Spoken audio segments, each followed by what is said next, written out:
Hello student, आज हम पढ़ेंगे चैप्टर नंबर 2 हिस्ट्री। और आज जो चैप्टर का नाम है वो है India during the period of struggle 1206 CE to 1757 CE। और आज जो हमारा टॉपिक है administration during the Sultanat period. तो आज हम पढ़ेंगे कि कैसा एडमिनिस्ट्रेशन था सल्तनत पीरियड के दौरान। तो कौन कौन इसमें इंक्लूड होते थे। सबसे नंबर 1 पे आता था सुल्तान।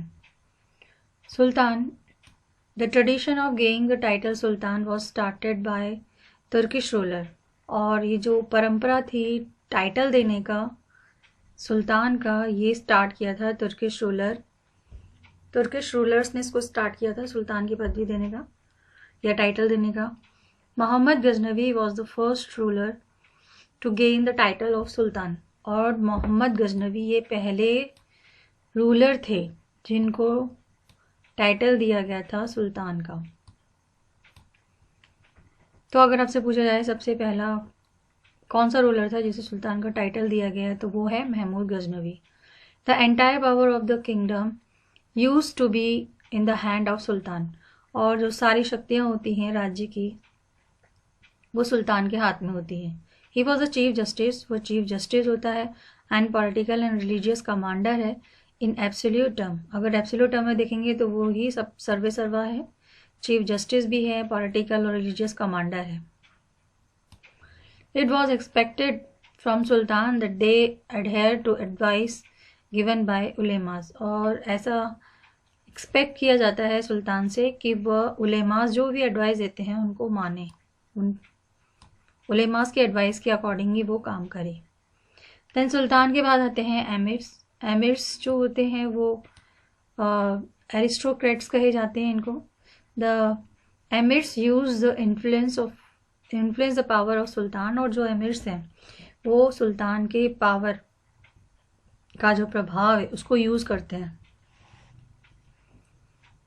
यानी कि क्योंकि वो सुल्तान के करीब होते हैं तो इस वजह से जो उसकी पावर है उसका पूरा यूज करते हैं एमिर्स। देयर वर 2 सेक्शंस, 2 सेक्शंस होते हैं एमिर के। एक तो होता है तुर्किश और दूसरा है नॉन तुर्किश। तो एमिर भी 2 सेक्शन के अंदर इसको बांटा गया है, तुर्किश एंड नॉन तुर्किश।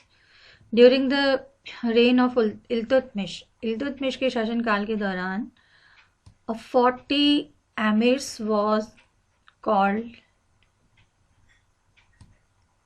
चाहलगनी। 40 एमिर्स को मिलाकर इल्तुतमिश ने एक ग्रुप तैयार किया था 40 एमिर्स का, और इसको चाहलगनी कहा जाता था। According to skill and disqualification of the emir, और उसकी योग्यता और उसकी अयोग्यता जो भी है उसके अकॉर्डिंग एमिर के देयर इन्फ्लुएंस कंटिन्यूड इंक्रीज और डिक्लाइन। अगर वो स्किल है, उसके अंदर अगर स्किल है, अगर वो योग्य है तो उसका जो प्रभाव है बढ़ता जाएगा, और अगर वो अयोग्य है तो उसका जो प्रभाव है वो कम हो जाएगा या गिरता जाएगा रॉयल कोर्ट के अंदर। तो ये डिपेंड करता है कि वो स्किलफुल है या नहीं है। An organisation of central administration name Majlis e Khalwat. एक संगठन है सेंट्रल एडमिनिस्ट्रेशन का जिसको कि नाम दिया गया था Majlis e Khalwat used to function just like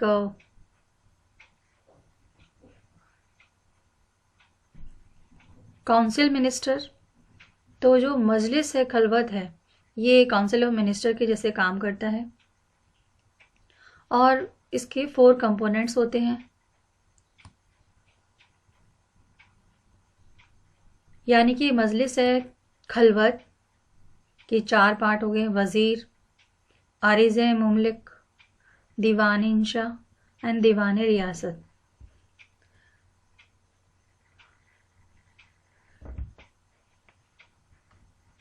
अब इनके क्या क्या काम है, अलग अलग इन लोगों के काम हैं। तो फर्स्ट जो है वो वजीर, यानी 4 कंपोनेंट्स को मिलाकर बनता है मजलिस ए खलवत, और इसमें नंबर 1 जो है वो वजीर है। वजीर क्या काम करता है? वजीर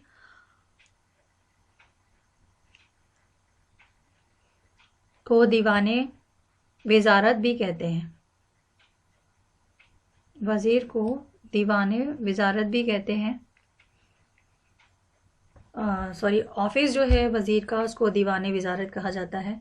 and this can regarded be the finance departments, और एक फाइनेंस डिपार्टमेंट के रूप में जाना जाता है, जिसे कि मुस्तफ़ी कहा जाता है। मुस्तफ़ी, जिसे चीफ ऑडिटर, मुस्तफ़ी बोलते हैं चीफ ऑडिटर को, एंड खाजिन बोलते हैं ट्रेजरर को।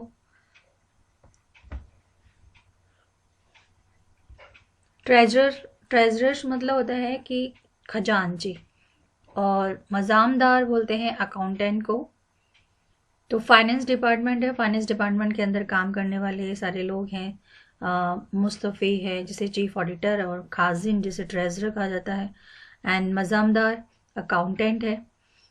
Use to the employ of the department, तो ये डिपार्टमेंट के अंदर काम करने वाले एम्प्लॉयज़ हैं। जलालुद्दीन खिलजी स्टैब्लिश और डिपार्टमेंट, और जलालुद्दीन खिलजी ने एक डिपार्टमेंट स्टार्ट किया था जिसका नाम था दीवाने वकूफ़। ये जो भी नाम दे रखे हैं ये आपसे पूछ लिए जा सकते हैं एग्जाम के अंदर कि दीवाने वकूफ़ क्या है, व्हाट इज़ दीवाने वकूफ़।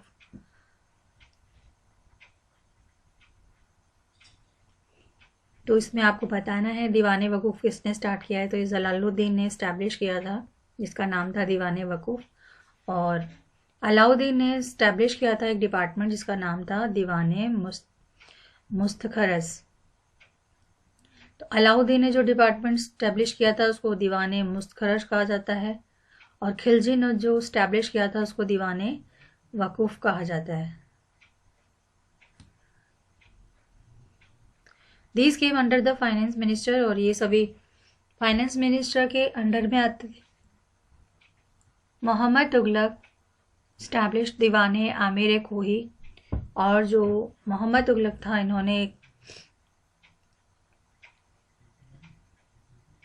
इन्होंने स्टैब्लिश किया था Diwane Amir Kohi to transform land into agriculture land. और इसका जो काम था दीवाने आमिर कोही का, कि जो भी लैंड है उसको एग्रीकल्चर लैंड के अंदर ट्रांसफॉर्म करेगा। He used to be the commander of the army, और वह उसको यूज़ किया जाता था आर्मी के कमांडर के रूप में। दैन फिर आता है आपका दीवाने इंशा। दीवाने इंशा ये जो है रिस्पॉन्सिबल है रॉयल पोस्टल सिस्टम के लिए, जो पत्र वगैरह है रॉयल के, राजा के या राजा की फैमिली के, उसके लिए रिस्पॉन्सिबल है दीवाने इंशा। द फंक्शन ऑफ दीवाने रियासत, और जो दीवाने रियासत का काम है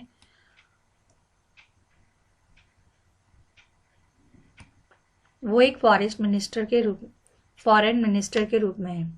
तो दीवाने रियासत एक फॉरेन मिनिस्टर के रूप में काम करता है, और दीवाने इंशा जो है वो रॉयल पोस्टल सिस्टम के लिए रिस्पॉन्सिबल है।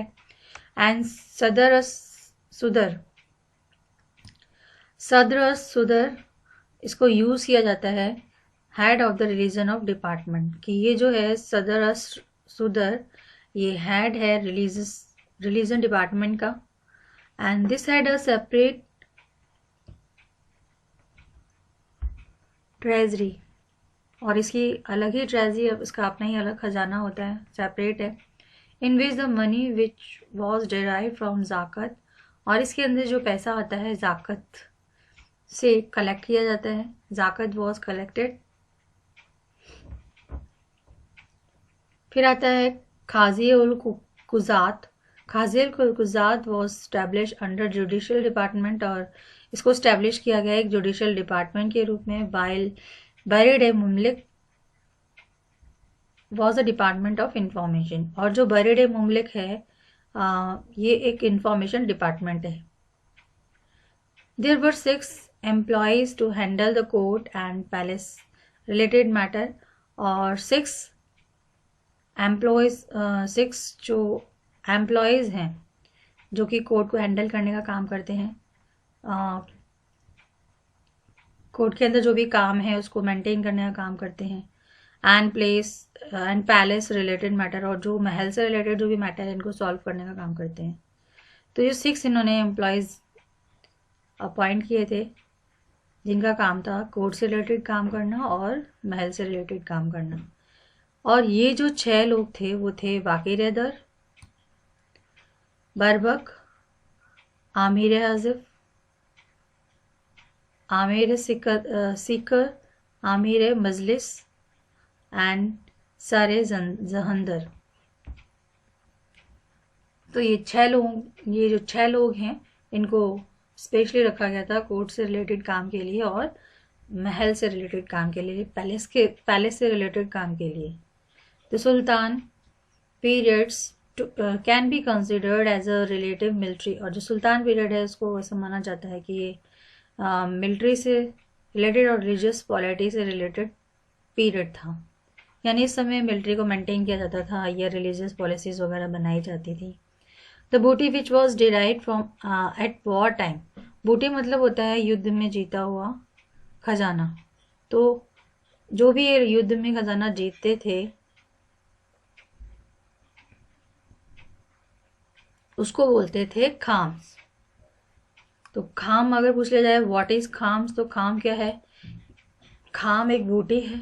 बूटी मतलब खजाना, जीता हुआ खजाना है जो कि वॉर से मिलता था इनको।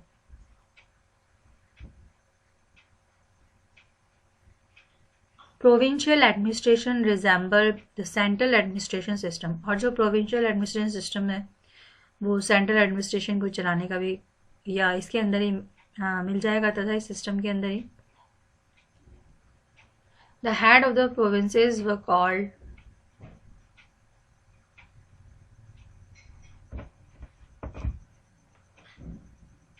निज़ाम। जो भी हेड थे प्रोविंसेस के उनको निज़ाम कहा जाता था।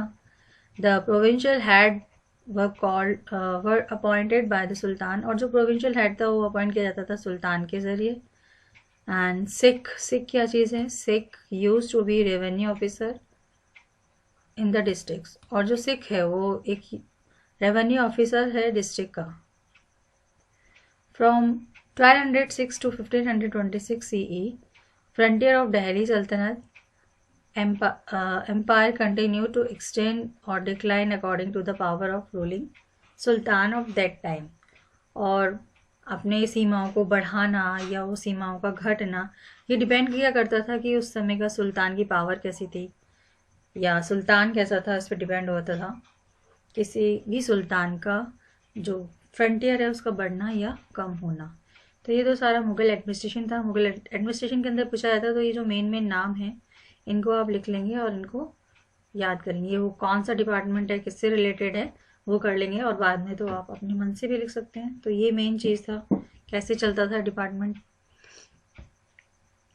देन फिर आता है आपका India during the Mughal period, और ये जो मुगल पीरियड था वो 1526 CE से लेकर 1757 CE तक का था। और इस मुगल पीरियड को लाने वाला जो व्यक्ति था उसका नाम था ज़हीर दीन Mohammad Babur. Zahir Din Mohammad Babar.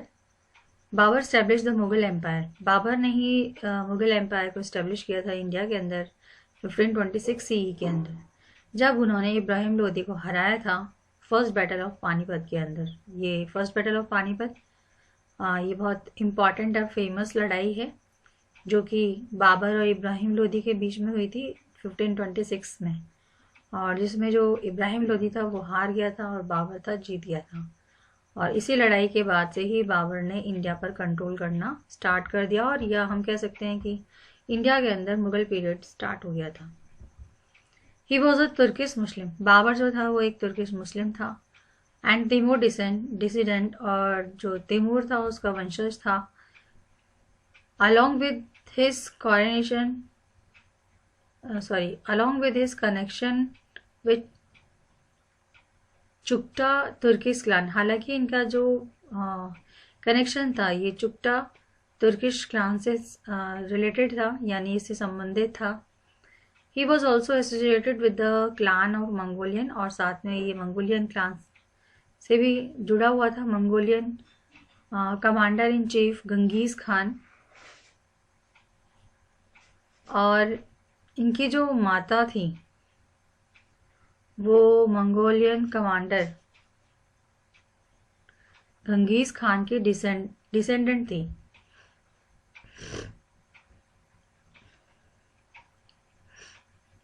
Initially after his father death, और इनके फादर की मृत्यु के तुरंत बाद ज़ाहिरुद्दीन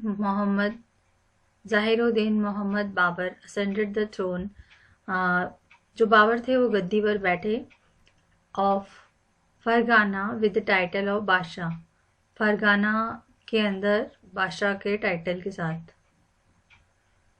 ही was the first Timur clan, और ये पहली तिमूर क्लान था जिसने ये टाइटल हासिल किया था, गेन किया था बादशाह का।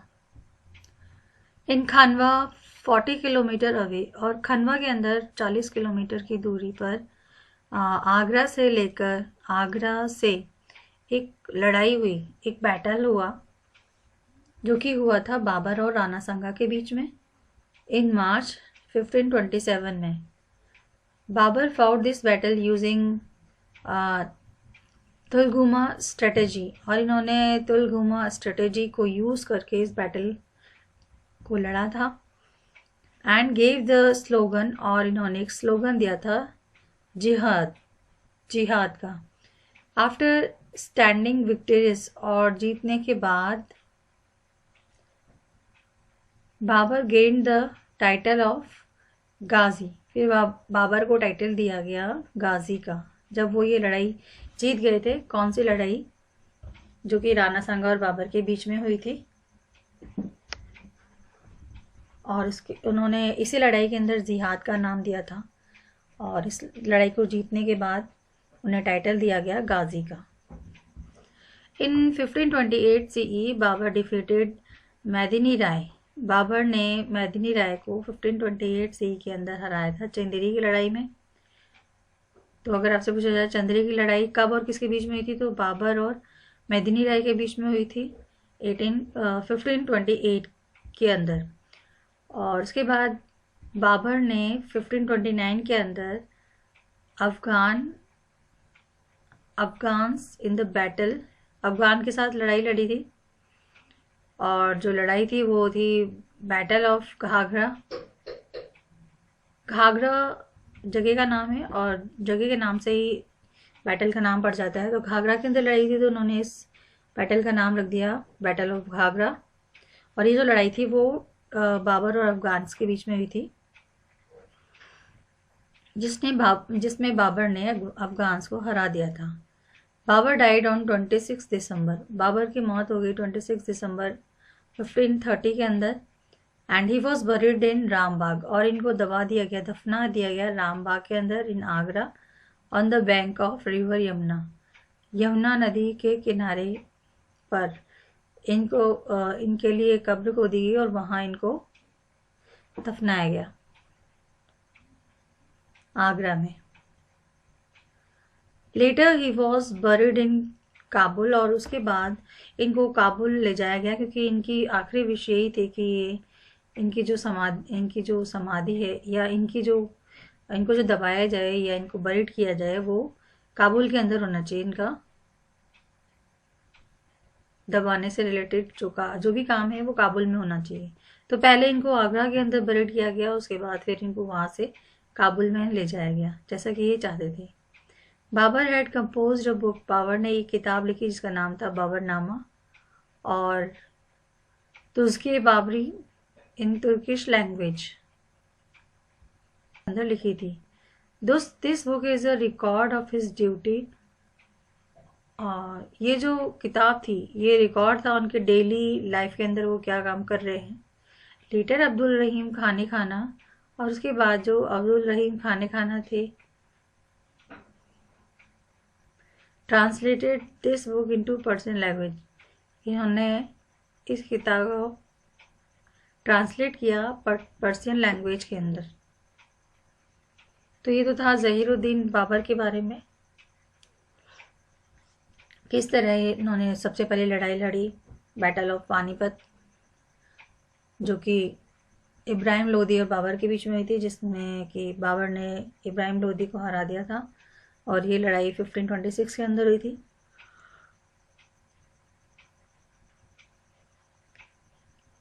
और उसके बाद से ही बाबर ने इंडिया पर धीरे धीरे राज करना स्टार्ट कर दिया। देन फिर आता है हुमायूं। तो बाबर का बेटा हुमायूं। आफ्टर बाबर के मरने के बाद इसका जो बेटा था नसीरुद्दीन हुमायूं, ये शासक बना। हुमायूं गेव काबुल और कंधार अपने भाई कामरान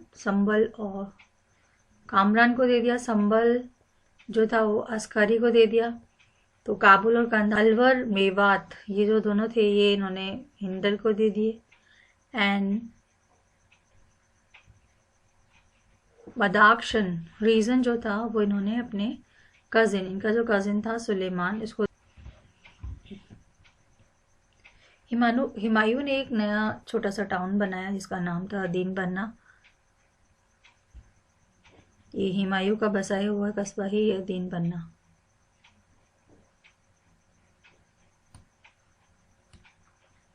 ही इन्वेडेड मालवा, इसने मालवा और गुजरात पर आक्रमण किया। A battle took place between Humayun, फिर एक लड़ाई हुई हुमायूं और शेर खान के बीच में चौसा की जगह पर, और इस बैटल को जाना जाता है चौसा की लड़ाई के रूप में। और जो ये चौसा है ये बक्सर के पास में ही है। 1539 विक्ट्री, और इसकी विक्ट्री के बाद चौसा की जो शेर खान था उसने अपने आप को टाइटल दिया शेर शाह का। फिर उन्होंने अपने नाम से सिक्के चलवाए। Farid Khan was actual name of Sher Shah, और फरीद खान जो था वो एक्चुअल नाम था शेर शाह का। इन 1540 CE the bank of Kannauj, और जो कन्नौज का किनारा था, और Bilgram took place the twin Sher Shah and Humayun. The battle of Kannauj और बिलग्राम और कन्नौज के बीच में जो लड़ाई हुई थी, बिलग्राम या कन्नौज, यहाँ पे बैटल हुआ था शेर शाह और हुमायूं के बीच में। हुमायूं हार गया था और उसके बाद वो वहाँ से भाग गया। द दिल्ली सल्तनत वॉज ऑक्यूपाइड, और जो दिल्ली सल्तनत थी उस पर शेर शाह का कब्जा हो गया। During his term of exile, जब तक हुमायूं बाहर था तब तक हुमायूं गॉट मैरिड, और जब वो बाहर चला गया था यहाँ से, इंडिया से, तो उन्होंने शेख अली अख्तर की बेटी से शादी की जिसका नाम था हमीदा। भटकल के पास में जो जगह है वहाँ पर, वो लेटर बिकेम, बाद में फिर वो जो हमीदा थी वो अकबर की माँ बनी। ग्रेजुअली हुमायूं कॉन्क्वर्ड कांधार, और धीरे धीरे जो हुमायूं था उसने कांधार और काबुल को जीत लिया। In an attempt to regain his power in India, और उसने वापस कोशिश की कि वो अपने पावर को इंडिया के अंदर पा ले। ही ऑक्यूपाइड लाहौर, उसने लाहौर पर कब्जा कर लिया 1555 के अंदर। He occupied Punjab by defeating the army led by Nasir Khan, और उन्होंने पंजाब पर कब्जा किया नासिर खान की आर्मी को हराकर। Tatar Khan in the battle of Machhiwara, और जो टाटर खान था मछीवाड़ा की लड़ाई के अंदर